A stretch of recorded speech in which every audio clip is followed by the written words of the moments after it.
As the snow began to melt away on that cold, bleak winter's day, I met a man named Billy who'd come from far away. He said he'd walked a heavy life, one full of grief and strife. He told me about his family, his 3 children and his wife. His wife, her name was Emily, she'd left him years ago. His children, Ellie, Jim and John, he'd never seen them grow. He said this was the thing in life that caused most guilt and regret. That's why he drank his days away in the hope he could forget.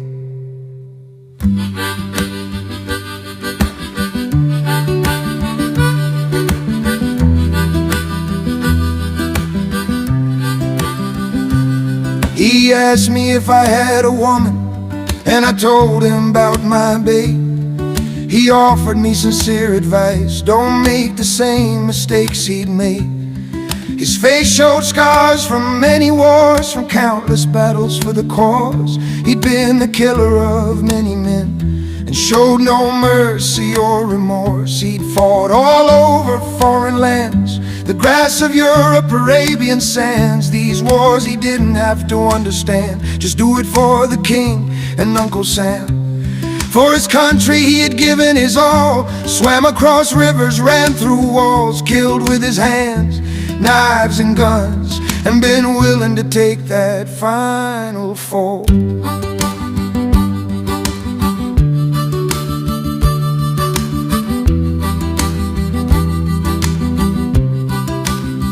But his life as a soldier had taken its toll. You could see through his eyes into his soul. His skin was worn and his heart was cold, but he'd never lost his self-control. When he crossed those lines and borders, he was purely following orders. He was never really a violent man, he just had to swim in muddy waters. He spoke politely with no accent, no sign of aggression or ill intent. His manner was composed and calm, and there was barely a sign of his torment. As he left, I wondered if I'd see him again, and after what he'd seen, how he'd stayed sane. What must it take, must it be like for a man to bury so much pain?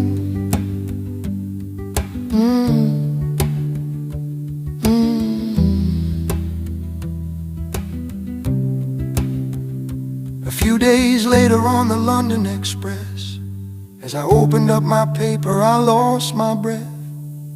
A familiar face and a headline that read, "War hero stabbed to death."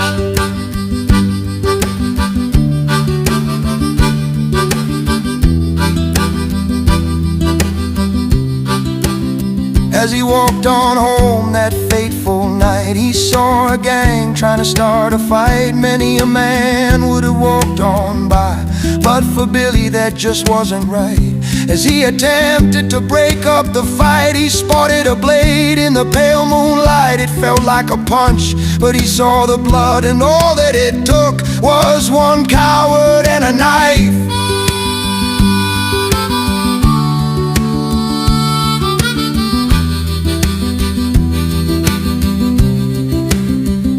He always knew he'd meet his maker on his final judgment day, an answer for the things he'd done. He knew he'd have to pay, though he never could have foreseen he would go out this way. He should have died in Arnhem or Normandy on D-Day, fighting with valor with his fellow soldiers in one big last hooray. And now I often think of Billy, especially on Remembrance Day. Remembrance Day. I often think of Billy, especially on Remembrance Day.